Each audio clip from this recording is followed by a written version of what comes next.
Eh bien bonjour à tous, alors aujourd'hui on va faire la partie 4 et la dernière partie de mes films notés 9 sur 10.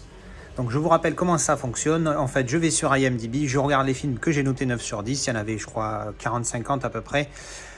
Et donc je vous les donne dans l'ordre qu'ils apparaissent sur IMDb, c'est-à-dire qu'en fait, donc moi j'ai tout mis 9 et du coup sur IMDb il y a une moyenne générale des gens qui ont donné. Donc ça va apparaître avec celui qui a la plus haute note sur IMDb en premier. Allez, on est parti. Allez, on commence avec les bronzés fonds du ski. Alors celui-ci, j'aurais dû l'avoir mis dans la dernière vidéo. Seulement, j'en ai discuté il n'y a pas longtemps et je m'étais rendu compte que je ne l'avais pas noté en fait sur IMDb. Donc je lui ai mis sa note, j'ai mis 9 parce que évidemment, sinon il ne serait pas là. Mais du coup, il est plus haut dans le classement que celui dont j'allais vous parler et il aurait dû être un peu. Mais bon, bref, ça c'est vraiment un détail. Donc les bronzés fonds du ski, un classique de la comédie française avec la team du Splendide. J'en avais parlé quand j'avais présenté le coffret que j'ai juste ici. Allez voir ma vidéo de présentation des sagas si vous voulez le voir plus en détail. Oui, donc les bronzés fonds du ski, le meilleur des trois et de très très loin. Alors moi j'aime les trois, le 1 est très bon, le 2 est excellent, le 3 est bien. Il n'est pas très bien, il est bien. Tout le monde lui a chié dessus, je me répète, je l'ai déjà dit, mais tout le monde lui a chié dessus au bronzé 3 parce que on avait vu les bronzés fonds du ski, on était resté là-dessus. Et ce film, il est quasi parfait, il est magnifique, il est superbement drôle, tu peux pas faire mieux. Donc les gens s'attendaient à mieux que ça. Alors forcément, les Bronzés 3 l'ont déçu. Mais bon, bref, moi je trouve que les Bronzés 3, ça reste un bon film, c'est pas génial, c'est sûr, c'est le moins bon des trois, mais ça reste un film correct. Bref, les Bronzés fonds du ski, le 2 de la trilogie, il est vraiment exceptionnel. Le coup du crapaud dans la bouteille, Jean-Claude Duss qui veut conclure... je t'expliquerai, enfin bref, tellement un classique. Alors c'est vrai que chez nous, notre génération, même encore maintenant, je crois qu'il passe encore beaucoup, mais moi, ma génération, je sais quand j'étais gamin, quand j'étais ado, il passait tous les week-ends. Bon, j'exagère, mais allez, au moins 2-3 fois par an, il passait à la télé, c'était un truc de fou. Bref, un classique, une des meilleures comédies françaises, si ce n'est la meilleure.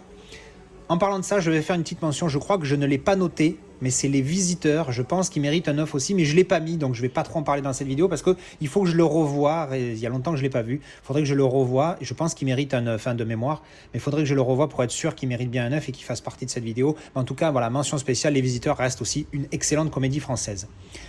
Ensuite... Donc voilà, petite parenthèse, ce que j'expliquais tout à l'heure. Vous voyez, ça, c'est les films que je vous ai présentés dans la partie 3. Et en fait, tout cela, moi, je leur ai mis 9, mais forcément, ils ont une note moyenne. Par exemple, Octobre Rouge à 7,6, Tora Tora 7,5, Le Cornio 7,4, Bucket List 7,4, etc. Et ça va en descendant. Donc normalement, les bronzés fonds du ski, ils auraient dû être ici, dans mon dernière vidéo, mais bon, c'est un détail. Alors, on continue avec 20,000 Leagues Under the Sea. Alors là, le titre est bien traduit. Pour le film en version française, c'est 20 milieux sous les mers, pour ceux qui n'auraient pas compris. Un film de sous-marin, eh oui, on n'y pense pas parce que c'est pas un film de guerre, puisque la plupart des films de guerre sont soit de la Seconde Guerre mondiale, soit de la guerre froide, que je regarde. Mais bon, celui-là, ce n'est pas un film de guerre, mais ça reste un film de sous-marin quand même, mine de rien. Mais bon, voilà, un classique de Disney, c'est Jules Verne, je dis pas de la merde. Oui, j'ai été vérifié, j'ai eu un petit doute, oui, c'est bien adapté du livre de Jules Verne. Donc c'est un film qui date quand même, il est de 1954. C'est un des plus vieux films que je possède. Pas le plus vieux, mais un des plus vieux. Donc, et franchement, je l'ai revu il n'y a pas très longtemps. Alors je l'ai revu qu'en DVD, parce que je ne l'ai qu'en DVD celui-ci. J'ai pas acheté le Blu-ray, 1 parce qu'il est cher, et puis 2, j'aimerais bien me trouver un steelbook à l'occasion, parce que c'est quand même un classique et j'adore ce film.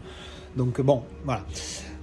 Oui, donc je l'ai revu il n'y a pas longtemps, ça reste un très bon film, même encore en 2021, je ne sais plus si c'est en 2020 ou en 2021 que je l'ai revu, c'est un super film, de 70 ans plus tard, c'est encore franchement une référence. Pour ceux qui ne connaissent vraiment pas, c'est l'histoire du capitaine Nemo et du Nautilus, donc ce sous-marin qu'il construit pour se venger des êtres humains qui l'ont traité comme une merde dans sa jeune vie d'adulte. Et donc c'est la découverte des fonds marins à l'époque. Alors il faut se mettre en l'idée qu'il sort en 1954, le film. À l'époque, un sous-marin, c'était... Enfin, encore non, qu'est-ce que je raconte? Le film sort en 1954, mais l'histoire se passe au 19e siècle. Donc bien avant les sous-marins. Donc ça se passe dans les années 1800 quelque chose, je sais plus. Donc vraiment, on est... les sous-marins, c'est vraiment pas une idée. Déjà, il y a à peine des bateaux en bois. Donc les sous-marins, c'est franchement pas un truc. Au début, ils parlent d'un monstre des mers. Puis après, c'est la rencontre du professeur Aronnax, si je ne m'abuse. Oui, Aronnax, pardon, du professeur Aronnax, qui est soi-disant français, mais bon, quand vous l'entendez, il a un accent pas français du tout dans le film. Mais bon, bref. Donc voilà, donc c'est son histoire. Et puis il y a l'histoire du Capitaine Nemo. Bon, un classique, hein, voilà. Allez, ensuite. Et oui, je suis un sentimental. Comédie romantique oblige. Notting Hill, un classique des comédies romantiques. Hein, un petit peu d'habitude, c'est vrai qu'on voit la grande star masculine et c'est la fan féminine qui s'accroche dessus. Là, c'est l'inverse et c'est pas mal. Et puis, ce petit humour anglais que j'affectionne particulièrement. Alors, pas souvent, hein. Il y en a des fois j'aime bien, des fois j'aime pas l'humour anglais. Mais là, en tout cas, il y a cette petite pointe d'humour anglais que j'aime beaucoup et franchement c'est top, hein, un super classique, hein, voilà. Lui elle c'est une grande star internationale, lui c'est un simple libraire, on dirait, c'est pas péjoratif, hein, voilà. Il est juste libraire et elle vient, elle est en visite à Londres et elle vient dans sa librairie pour acheter un livre et lui il est là, il la reconnaît évidemment, il est comme un con et puis il y a un truc qui se passe entre eux et puis après voilà c'est leur histoire, hein, mais bon, moi j'adore ce film, j'adore son colocataire aussi, c'est un malade mental, il est génial. Bref, un classique des comédies romantiques, Notting Hill. Ensuite, Pirates of the Caribbean at World's End. C'est le numéro 3. Alors pour moi, il y a 5 films certes, mais les 4 et 5, je les ai trouvés très moyens, voire pas mauvais, mais très moyens. Par contre, la première trilogie, je me régale. Je crois que j'ai mis 8 et 9. C'est des purs films. Et le dernier, celui-ci, donc s'il est... la scène où il y a la bataille des bateaux, oh là là là, quand vous mettez ça avec un petit home cinéma, il y a un petit goûter, un petit fumé non, il est génial, de l'action, j'adore l'histoire de Pirates des Caraïbes, c'est vraiment top. Donc celui-là pour moi c'est le meilleur des 3 et un petit peu comme les Jason Bourne, hein, il y en a 2 à 8 et 1 à 9, là c'est pareil, celui-là pour moi c'est le meilleur de la trilogie et comme je vous dis pour moi 4 et 5 bof. Mais celui-là en tout cas, quel film, pure action, tout ça, on se régale, il y a de l'humour, il y a de l'action, c'est magnifique, il y a des effets spéciaux, ils sont bien faits, enfin, c'est génial. The Mask, From Zero to Hero, un classique de Jim Carrey. On l'a tous vu quand on était gamin, ou alors si on l'a pas vu, c'est qu'on est passé à côté exceptionnellement, on l'a vu plus tard. Un classique, un super comédie. Je me régale. Je l'ai revu il y a pas longtemps, voilà. Ou je l'ai racheté. Non, je l'ai acheté en Blu-ray il y a pas longtemps. Je l'ai revu il y a pas longtemps en DVD et je l'ai racheté en Blu-ray. Enfin, je l'ai acheté en Blu-ray il y a pas longtemps. Super classique, hein, pour les quelques-uns qui connaissent pas. Hein, qu'est-ce qui se passe ? Jim Carrey il joue le rôle d'un banquier lambda, voilà, qui a une vie tout à fait normal, voilà, tout ce qui est plus ennuyeux de la vie normale et puis il tombe sur ce masque magique et quand il le met il se transforme en The Mask et après voilà ça part en couille mais c'est super drôle, il y a un petit peu d'action et des effets spéciaux pour l'époque qui étaient vraiment pas mal, ils sont encore pas trop, ils s'en sortent encore bien de nos jours et voilà, donc The Mask, un classique, j'adore. Ensuite, Fair Game. Qu'est-ce que j'ai aimé ce film. J'aime bien les films d'espionnage, mais alors celui-là, espionnage et complot aussi, hein, parce que c'est un complot contre elle. Grosso modo, alors je l'ai vu qu'une seule fois, donc mon explication va être un petit peu vague peut-être, mais je me rappelle, je me suis régalé, hein, exceptionnel ce film. Donc c'est un couple de Sean Penn et Naomi Watts, et lui est journaliste et elle c'est un agent spécial de la CIA qui donc elle est sous le secret, sauf qu'elle est mise à jour dans les médias parce que son mari a fait un papier qui critique l'administration Bush à l'époque. Alors c'est inspiré de faits réels. Mais, alors après, ça reste un film, hein, calmez-vous, c'est pas 100% vrai. Mais en tout cas, voilà, moi je prends vraiment le côté film et c'est génial. Il y a une enquête et tout dessus. Encore une fois, je me rappelle pas bien du film, je l'ai vu qu'une seule fois il y a un petit moment, mais je me suis régalé quand je l'ai vu. Si vous aimez les films d'espionnage, celui-là, il est vraiment au-dessus de tout, je l'adore. C'est un superbe film d'espionnage et de complot. Réalisé par le directeur de Bourne Identity. C'est quand même pas rien, les gars. Allez, ensuite, oui, encore une comédie romantique, The Family Man, avec Nicolas Cage et Téa Leoni. Je crois que c'est dans ce film qu'elle est la plus belle de toutes. C'est une très belle femme, hein, mais dans ce film-là, elle est juste magnifique. Voilà, elle est juste, voilà, c'est quasiment la femme parfaite, physiquement parlant, j'entends. Qu'est-ce que c'est l'histoire de Family Man, si vous ne connaissez pas ? C'est une comédie romantique. C'est un couple d'adolescents, enfin de jeunes adultes plutôt, et lui part étudier à Londres pendant 1 an. Et il est censé revenir au bout d'1 an. Voilà, donc vous avez compris qu'au final, il ne revient pas. Et 13 ans plus tard, donc l'histoire s'arrête là, 13 ans plus tard, lui, il est directeur d'une banque ou de je ne sais plus quelle société, il brasse des milliards, enfin bref, pété de thunes le mec. Et un jour, après son boulot, il va dans un espèce de tabac pour s'acheter, je ne sais plus quoi, on s'en fout. Et là, il y a un braquage qui se passe. Et le mec, il essaye de résoudre la situation en essayant de... Donc voilà, il dit, voilà, prenez mon argent, ne blessez personne, allez-y, partez. Il se trouve que le braqueur se transforme en un espèce d'ange. Comment l'expliquer? Oui, un espèce d'ange venu du ciel. Et ils discutent entre eux. Et le lendemain, Nicolas Cage, il se réveille dans une maison qu'il ne connaît pas. Il y a des gosses qui viennent le réveiller sur son plumard. Qu'est-ce qu'il fout là? On ne sait pas. Et en fait, ce qui se passe, on le comprend très vite dans le film, hein, donc c'est pas un spoil, c'est qu'en fait, en ayant discuté avec cet ange-là, il revit sa vie comme s'il était revenu de Londres et qu'il s'était marié donc avec sa copine de l'époque et qu'ils avaient eu des gosses et tout. Et donc évidemment, lui, il se réveille et là, il dit attends, qu'est-ce qui se passe? Je comprends pas. Il prend la bagnole, il se casse, il va dans sa boîte, il dit qu'est-ce qui se passe? Personne ne le reconnaît évidemment. Vous êtes personne évidemment puisque il est en fait le mec qu'il aurait dû être s'il était resté avec sa copine à l'époque. Et donc évidemment, il est dans cette situation-là un petit peu extraordinaire, on peut le dire. Et donc c'est cette histoire-là.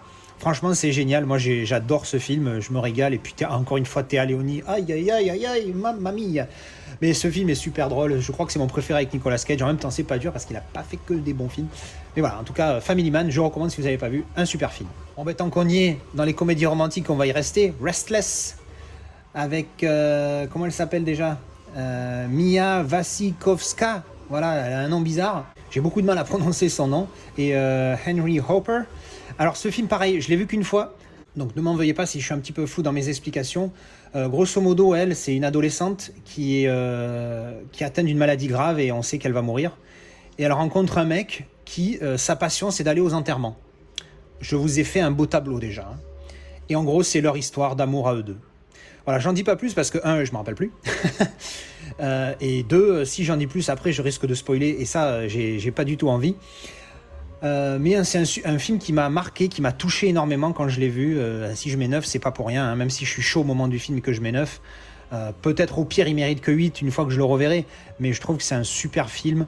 Bien joué par les deux acteurs, on s'attache instantanément aux deux personnages, même s'ils sont complètement perchés les deux. Et franchement, je me suis bien régalé. Si vous connaissez pas ce film, je vous le recommande fortement, parce que ben voilà, c'est un très bon film. Ensuite, oui, c'est Mission to Mars. Et j'ai pas honte, j'adore ce film.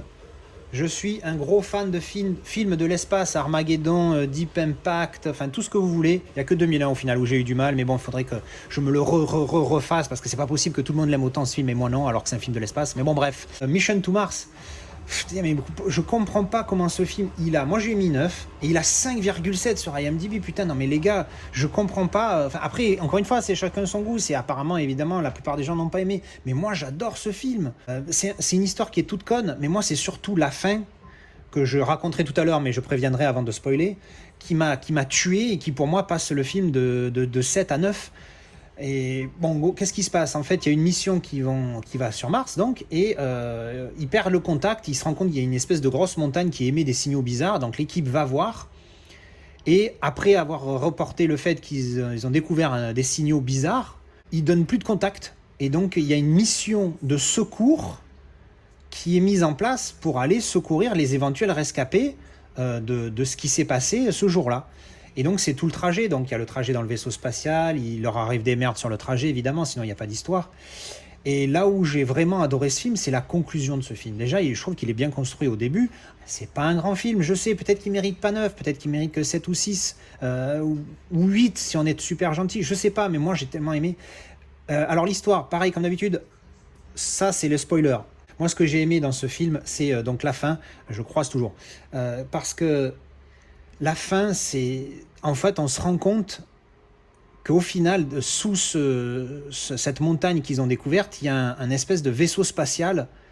Et on se rend compte qu'au final, c'est les extraterrestres qui ont colonisé la Terre et qui ont donné leur ADN à la Terre pour créer l'humanité. Alors ça paraît très con comme ça, mais moi j'ai trouvé ça génial, j'ai trouvé l'idée bien pensée. C'est très possible que ça soit vrai, c'est très possible aussi que ça soit faux. Mais on s'en fout, en tout cas l'idée, j'ai trouvé ça génial et ça fait une super conclusion au film. Voilà, on va arrêter les spoils. Moi, j'aime beaucoup cette histoire, hein. C'est vrai qu'elle peut paraître un peu classique. Je trouve que c'est un super film et qu'on lui a trop chié dessus. Et moi, franchement, à chaque fois que je le regarde, je suis à fond. Je suis à fond du début à la fin, hein. Il y a un vaisseau spatial, on est dans l'espace, il y a cette atmosphère. Ça se regroupe un petit peu avec les sous-marins. Cette atmosphère un petit peu claustrophobique où si tu sais pas, comme dans un avion, tu sors de l'avion, si tu as un parachute, ça va. Si tu es dans un sous-marin à 300 mètres de profondeur, tu sors du sous-marin, ça va pas, parce que tu es légèrement compressé. Ou si tu es à 900 mètres, etc. Dans l'espace, c'est le même délire. Si tu sors et que tu n'as pas une bonne combi, tu es mal. Voilà, tu vois ce que je veux dire? Donc voilà, donc j'adore ce film. Si vous l'avez jamais vu, donnez-lui une chance. Et si vous l'avez déjà vu, que vous n'avez pas aimé, redonnez-lui une chance. Peut-être ça fait longtemps que vous l'avez pas vu. Franchement, moi, je l'ai trouvé super. Alors là, je cache exprès parce que c'est le dernier. Et oui, c'est une comédie française impossible, pas français, de Robert Lamoureux. Alors, il a une note de merde sur IMDb, mais bon, ça m'étonne pas parce que c'est un site américain à la base. Il a combien? Il a 4,6. Moi, j'adore ce film. Je sais que 9, il les mérite pas. Objectivement parlant, c'est un 6. Allez, un 7 si on est sympa, maximum. Mais bon, je pense que 5,5, 6, c'est plus sa note, objectivement parlant. Mais moi, j'ai adoré ce film. Je l'ai vu des tonnes de fois gamin. Enfin, moi, je me régale. J'aime bien cet humour. Jean Leferre, Pierre Mondy, Pierre Tornade, des apparitions de Robert Lamoureux. J'adore ce film. C'est quoi l'histoire? En fait, c'est Pierre Mondy qui a un travail et il le perd parce que son patron joue aux courses et il joue le magasin dans lequel il travaille et il perd le magasin. Donc du coup, il se retrouve au chômage, il est dans la merde, il a des gosses qui veulent faire des études, etc. Et là, on lui propose un boulot. Donc c'est le frère de sa femme, donc son beau-frère, qui lui propose un boulot de gardien dans un centre, dans un truc de tir, tu sais, où ça tire la poule, et hop, avec le fusil, vous tirez sur le machin, je ne me rappelle plus le nom de ce machin. Et il va là, et il rencontre par inadvertance, plus ou moins, des milliardaires, fabricant d'armes, etc., avec qui il sympathise parce que lui, il adore les armes et il est un grand amateur d'armes, il connaît bien. Et du coup, il sympathise avec ce mec-là. Et au final, à force de sympathiser avec ces échanges-là, il en rencontre plusieurs, etc. Et il y en a un qui lui propose un job, c'est juste de trouver un matériel, ou je sais plus ce que c'est, une espèce de substance, ça s'appelle la malachite. Et il en a besoin de 300 tonnes de malachite, et il donne 120 millions d'anciens francs aux gens qui les trouvent, à la personne qui puisse le trouver.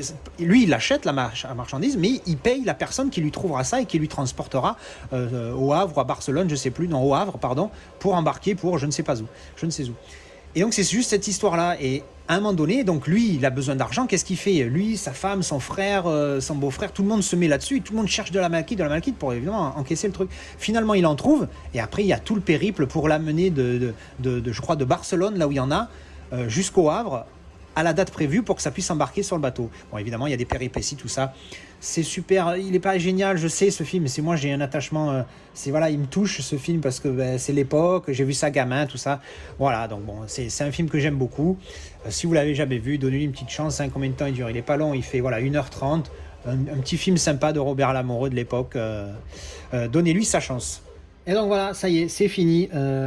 C'est la dernière partie de mes films notés 9 sur 10. Alors évidemment, encore une fois, il y a des films que j'ai vus qui méritent certainement un 9 sur 10, que j'ai pas encore noté sur IMDb. C'est pour ça que là, j'en ai pas parlé dans mes 4 vidéos sur mes films notés 9 sur 10. Mais c'est très possible qu'il y ait des rajouts. Vous voyez, Les Bronzés fonds du ski, c'était un 9. Je l'ai rajouté que là parce qu'on m'en a parlé. Mais voilà, donc c'est terminé. Il y en aura d'autres qui viendront, hein, certainement. J'espère encore que je trouverai des films que j'aime tellement au point que je leur donne 9 sur 10, voire mieux, et qui pourront donc rentrer dans ce fameux classement. Oui, alors mention spéciale, vous voyez là, il y a The Nanny. C'était une nounou d'enfer, oui, voilà, moi j'aime bien, je vous emmerde. Voilà, c'était sitcom, j'aimais bien ça quand c'était ado, c'était rigolo. Voilà, Niles me faisait délirer et je vous merde, voilà. Bref, mais sinon, voilà, au niveau des films, c'était ceux-là que je vous ai présentés aujourd'hui. Alors, écoutez, j'espère que ça vous a plu et je vous dis à la prochaine pour une autre vidéo cinéma. Alors, ciao, ciao!